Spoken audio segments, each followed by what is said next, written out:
Hi friends. சின்ன மருமகள் serial அடுத்தடுத்த எபிசோடுக்கான ரிவ்யூ பார்ப்போமா? நம்ம சேதுக்கு வந்துட்டு தமிழ்ச்செல்விக்கு கார் வாங்கி கொடுக்கணும்னு சொல்லிட்டு ரொம்பவே பிளான் பண்ணுறாங்க. அழகர் காரில் சொகுசாக போயிட்டு வந்துட்டு இருக்கிறத பார்த்துட்டு மீனாட்சி மட்டும் பஸ்ஸில் போயிட்டு இருக்கிறத பார்த்து ரொம்ப கஷ்டமாக இருக்குது. எப்படியாவது கார் வாங்கி கொடுத்துடணும் அப்படின்னு சொல்லிட்டு சேது வந்துட்டு பிளான் பண்ணுறாங்க. தமிழ்ச்செல்வி வந்துட்டு ரொம்பவே தன்மானம் உள்ள பொண்ணு இல்லையா? சேர்த்து கொடுத்தா எதுவுமே வாங்க மாட்டா அப்படின்னு சொல்லிட்டு எப்படியாவது பிளான் பண்ணி கொடுக்கணும்னு சொல்லிட்டு குழுக்குழு முறையில் கொடுத்துடலாம், அப்படின்னா கண்டிப்பாக வாங்கிப்பா அப்படி சொல்லிட்டு அதுக்கான ஏற்பாடெல்லாம் பண்ணுறாங்க. அதே மாதிரி துணி கடைக்கும் தமிழ்ச்செல்வியின் ஃபேமிலி எல்லாரும் போகிறாங்க. அப்போ 10,000 ரூபாய்க்கு மேலே ட்ரெஸ் எடுத்தால் காரு ஃப்ரீங்கிற மாதிரி ஒரு குழுக்கள் வந்துட்டு அலௌன்ஸ் பண்ணுறாங்க. அது வந்துட்டு லக்கியில் நமக்கு தமிழ்ச்செல்விக்கு கிடைக்குது. எல்லாருமே ஃபேமிலி எல்லாருமே சந்தோஷமாக வாங்கிக்கிறாங்க. இதை பார்த்துட்டு சேதுக்கும் அப்பத்தாக்கும் ரொம்பவே சந்தோஷமாக இருக்குது. அப்புறம் பார்த்தீங்கன்னா நம்ம ஐஸ்வர்யாவுக்கு வந்துட்டு எங்கே உண்மை தெரிஞ்சிருமோ அப்படின்னு சொல்லி ரொம்ப பயமாக இருக்குது. சித்ராகிட்டையும் ஈஸ்வரிட்டையும் அவங்க புலம்பிகிட்டே இருக்காங்க. இதுக்கு மேலே நம்ம வந்து உண்மையை மறைக்க வேண்டாம், சேது மாமாவுக்கு உண்மை தெரிஞ்சிட்டுனா அவ்வளோதான், ப்ளீஸ் நம்ம எல்லாத்தையுமே சொல்லிடலாம் அப்படின்னு சொல்கிறாங்க. அதுக்கு ஈஸ்வரி வந்துட்டு இல்லை, நீ பொறுமையாரு, எல்லாம் நான் பார்த்துக்கிறேன், எதுவுமே நடக்காது, நீ பயத்தில் எல்லாமே வளரி வச்சுட்டு இருக்காத அப்படின்னு சொல்லிட்டு ஐஸ்வர்யாவுக்கு அட்வைஸ் பண்ணுறாங்க. ஆனால் ஐஸ்வர்யா வந்துட்டு பயந்துட்டே இருக்காங்க, எங்கே சேது மாமாவுக்கு உண்மை தெரிஞ்சிருமோ அப்படின்னு சொல்லிட்டு பயந்துட்டே இருக்காங்க. அழகரை வந்துட்டு நம்ம ஐஸ்வர்யா ரொம்பவே நல்லா கவனிச்சுக்கிறாங்க. ஃபர்ஸ்ட் மாதிரி இல்லை, அதுவும் ஒரு குழந்தை தானே சொல்லிட்டு குளிச்சு விடுறதா இருக்கட்டும், எல்லாமே ட்ரெஸ் எல்லாம் போட்டு ரெடி பண்ணி மேக்கப் பண்ணி விடுறதா இருக்கட்டும், எல்லாமே பண்ணி விடுறாங்க. இதை பார்த்து நம்ம ஈஸ்வரிக்கு வந்துட்டு ரொம்பவே ஷாக்கிங்காக இருக்கு. என்ன நீ உண்மையில அவளுக்கு அம்மா மாதிரி பண்ணிட்டு இருக்க, நீ இந்த வீட்டுக்கு இதுக்கா வந்த, நீ வந்த வேலையை மட்டும் பாரு சரியா அப்படின்னு சொல்லிட்டு ஈஸ்வரி சொல்றாங்க. அதுக்கு ஐஸ்வர்யா இதுல என்ன இருக்கு, அதுவும் குழந்தை தானே, சேது அம்மாக்கு என்ன பிடிக்கணும்னா நான் இப்படி எல்லாம் பண்ணாதானே பிடிக்கும் அப்படி சொல்லிட்டு ஐஸ்வர்யா சொல்றாங்க. அப்புறம் பார்த்தீங்கன்னா சேது வந்துட்டு ராஜாங்கக்கிட்ட தமிழ்ச்செல்விக்கு கார் வாங்கி கொடுத்ததை பற்றி சொல்கிறாங்க. எனக்கு ரொம்பவே கஷ்டமாக இருந்துச்சுப்பா, மீனாட்சி வந்துட்டு இந்த மாதிரி பஸ்ஸில் போயிட்டு வரதுக்கு ரொம்ப கஷ்டமாக இருக்குது, வெயிலுக்குள்ளேயும் போயிட்டு வரதை பார்த்துட்டு, அதனால தான் இந்த மாதிரி பிளான் பண்ணி நான் வந்துட்டு பண்ணேன், உங்களுக்கு ஏதாவது வருத்தம் இருக்காப்பான்னு கேட்குறாங்க. அதுக்கு வந்துட்டு நம்ம ராஜாங்க வந்துட்டு இல்லை இல்லைதா, நீ பண்ணது சரிதான், நானே சொல்லணும்னு தான் இருந்தேன், நீ பண்ணது வந்து ரொம்பவே கரெக்டு அப்படின்னு சொல்லி ராஜாங்க சொல்கிறாங்க. அப்புறம் பார்த்தீங்கன்னா தமிழ்ச்செல்வி ஃபேமிலியில் எல்லாருக்குமே கார் வாங்க சந்தோஷத்தில் இருக்காங்க. ஆனால் தமிழ்ச்செல்விக்கு மட்டும் ரொம்பவே டவுட்டாக இருக்குது. எப்படி 10,000 ரூபாய்க்கு மேலே துணி எடுத்து கார் கொடுப்பாங்க, இதில் ஏதாவது மர்மம் இருக்குமா, ஒருவேளை அவர் வாங்கி கொடுத்துப்பாரா அப்படின்னு சொல்லிட்டு யோசிக்கிறாங்க. அப்புறம் பார்த்தீங்கன்னா ஈஸ்வரி சித்ரா ஐஸ்வரி எல்லாரும் 3 பேருமே பேசிட்டு இருக்காங்க. நம்ம பண்ணது எல்லாமே வெளியே தெரிஞ்சிருந்தா அவ்வளோதான், என்ன பண்ணுறது அப்படி சொல்லிட்டு பேசிட்டு போய் எல்லா உண்மையுமே சொல்லி ஐஸ்வர்யா புலம்பிகிட்டே இருக்காங்க. இதுக்கு ஏதாவது முற்றுப்புள்ளி வைக்கணும், சேது மாமாவுக்கு தெரிஞ்சிட்டுனா அவ்வளோதான், ஏதாவது பண்ணணும் அப்படின்னு சொல்லிட்டு பேசிட்டே இருக்கவும் சாவித்திரி வந்துட்டு ஒட்டு கெட்டுறாங்க. எல்லாமே தெரிஞ்சிருது. இதுதான் கதையா, இவளை எப்படியாவது மாட்டி கொடுக்கணும் அப்படின்னு சொல்லிட்டு சாவித்திரி வந்துட்டு சேதுட்டே ராஜாங்கிட்டே சொல்றாங்க.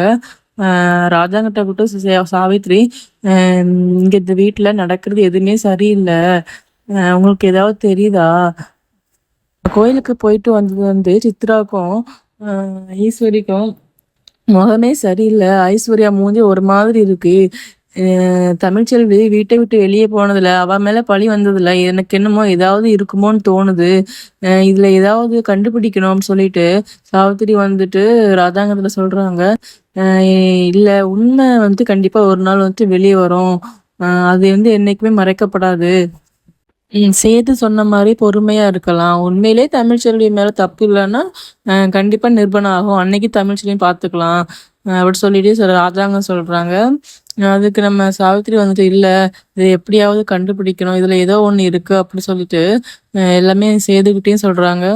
அப்புறம் பார்த்தீங்கன்னா மோகனா ஈஸ்வரி ஐஸ்வர்யா பேசுறது வந்து சாவித்திரி கேட்டுறாங்க இல்லையா, இது எல்லாமே சேதுக்கு தெரிஞ்சிருது. சேது வந்துட்டு ஐஸ்வர்யா கிட்ட நீ ஏன் இப்படி பண்ண, நான் வந்துட்டு உன்னை எப்படி நம்பினேன் தெரியுமா? ஆனா ஏன் இப்படி பண்ண? நான் நம்பினவங்கள எனக்கு துரோகம் தான் பண்றாங்க. உன்னால தான் நான் வந்துட்டு தமிழ்ச்செல்விய தப்பா நெனச்சுட்டேன். பாவம் அவ. 2 குழந்தைகள பெத்து எவ்ளோ கஷ்டப்பட்டுருப்பா. நான் அவள வந்துட்டு ரொம்பவே கஷ்டப்படுத்திட்டேன். நான் உனக்கு என்ன பாவம் பண்ணேன்? நீ எதுக்கு இப்படி எனக்கு ஒரு துரோகம் பண்ண? அப்படி சொல்லிட்டு சேது வந்துட்டு ஐஸ்வர்யாட்ட கேட்குறாங்க. அதுக்கு ஐஸ்வர்யா, "இல்ல மாமா. நான் வந்துட்டு எனக்கு சின்ன வயசுல இருந்துட்டு உங்கள ரொம்ப பிடிக்கும். எப்படியாவது உங்கள கல்யாணம் பண்ணிக்கணும்னு சொல்லிட்டு ரொம்பவே பிடிவாதமா இருந்தேன். ஆனா உங்களுக்கும் தமிழ்ச்செல்விக்கும் கல்யாணம் ஆனத பத்தி என்னால தாங்கிக்கவே முடியல. தமிழ்ச்செல்விய விட்டுட்டு வெளியே போகணும்னு தான் நினைச்சேன் தவிர மத்தபடி என் மேல எந்த தப்பும் இல்ல மாமா. நீங்க எனக்கு வேணும்." அப்படி சொல்லிட்டு ஐஸ்வர்யா சொல்றாங்க. அப்புறம் பார்த்தீங்கன்னா, சேது வந்துட்டு ஐஸ்வர்யா கிட்ட, "இல்ல, நீ இந்த வீட்லயே இருக்கக்கூடாது. இப்பவே உன்ன வந்து போலீஸ்ட்ட நான் மாட்டி விடுறேன் பாரு. நீ ஒரு நம்பிக்கை துரோகி. ஈஸ்வரிய கூட சேர்ந்துக்கிட்டு நீ இந்த மாரி பண்ணிட்டல்ல. இனி உனக்கும் எனக்கும் எந்த ஒரு உறவும் இல்ல. தமிழ்ச்செல்வி தான் என்னோட பொண்டாட்டி. அவளுக்கு நான் பண்ண துரோகத்துக்கு என்னதான் பாவம் பண்ண போறேன்னு எனக்கே தெரியல. உன்னை போலீஸ்ட்ட சொல்லி நான் உன்னை என்ன பண்ண போறேன் பாருன்னு" சொல்லிட்டு சேது வந்துட்டு ஐஸ்வர்யா கிட்ட ரொம்பவே கோவமா பேசுறாங்க. அத கேட்டு ஐஸ்வர்யாவுக்கு ரொம்பவே அழுக வருது. "இல்ல மாமா, உங்கள எனக்கு ரொம்ப பிடிக்கும். ப்ளீஸ் இந்த மாரிலாம் பண்ணாதீங்க. நீங்க எனக்கு வேணும் மாமா. என்ன விட்றாதீங்க" அப்படின்னு சொல்லிட்டு ஐஸ்வர்யா கெஞ்சுறாங்க.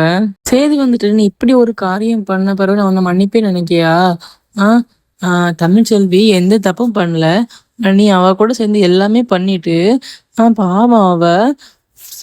மட்டும் உனக்கு மனசாட்சின்னு ஒண்ணு இருக்கா? ஒரு பொண்ணு மேல பழிய போட்டு எங்கள பிரிச்சு எங்க 2 குழந்தைகளையும் கஷ்டப்படுத்திட்டு, நீ இந்த வீட்ல வாழணும்னு நினைக்கியா? அது மட்டும் நடக்கவே நடக்காது. நீ என்ன கல்யாணம் பண்ணிட்டு என்ன சந்தோஷமா வாழணும்னு தானே நினைச்ச? நீ அது நினைக்கும்னு நினைக்கியா? ஆ இரு இரு உன்ன நான் என்ன பண்றேன் பாரு. எப்பவுமே போலீஸுக்கு கால் பண்றேன்" அப்படின்னு சொல்லிட்டு நம்ம சேது வந்துட்டு ஐஸ்வர்யாட்ட சொல்றாங்க. அப்புறம் ஈஸ்வரி வந்துட்டு ஐஸ்வர்யா கிட்ட, "எல்லாமே உன்னால தான். நான் உன்னை எத்தன தடவ சொன்னேன், பயப்படாம இரு.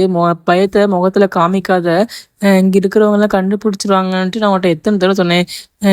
அழகா போயிட்டு இருந்துச்சு. நீ தான் எல்லாத்தையுமே கெடுத்துட்ட." அப்படி சொல்லிட்டு ஐஸ்வர்யா கிட்ட ரொம்பவே கோவமா பேசுறாங்க. அப்புறம் பார்த்தீங்கன்னா, ஈஸ்வரி கிட்ட, "நான் என்ன பண்ணேன்? நீங்க தான் எல்லாத்தையும் பண்ணிட்டு இப்ப என் மேல பழிய போடுறீங்க. உண்மை ஒரு நாள் வெளிய வராம இருக்காது. அன்னைக்கு கோயிலுக்கு போனப்போ அந்த சாமி சொல்லுச்சுல்ல, அப்பவே எனக்கு தெரியும். அதனால தான் நான் எல்லா உண்மையும் சொல்லிடலாம்னு சொல்லிட்டு சொன்னேன். நம்மளே சொல்லியிருந்தேன்னா, கொஞ்சம் மட்டும் நமக்கு வந்துட்டு மன்னிப்புன்னு ஒண்ணு கிடைச்சிருக்கும். ஆனா நீங்க அவங்க கண்டுபிடிச்சதுனால இனி என்ன பண்ண போறேன்னு எனக்கே தெரியல. இப்பவுமே எனக்கு பயமா இருக்கு. உங்க பேச்ச கேட்டு நான் இப்படி பண்ணதுனால, இப்ப என் வாழ்க்கையே போறமாயிட்டு பாத்தீங்களா?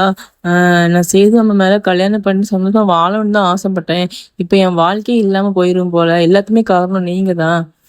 உங்க பேச்ச கேட்டு நான் ஆடுனதுனால, இப்ப என் லைஃபே போன மாரி ஆயிருச்சு. ஆ இதுக்கு எனக்கு தெரியாது. நீங்க தான் ஏதாவது பண்ணணும். சேது மாமா எனக்கு வேணும். என்னை விட்டுட்டு போக்கூடாது.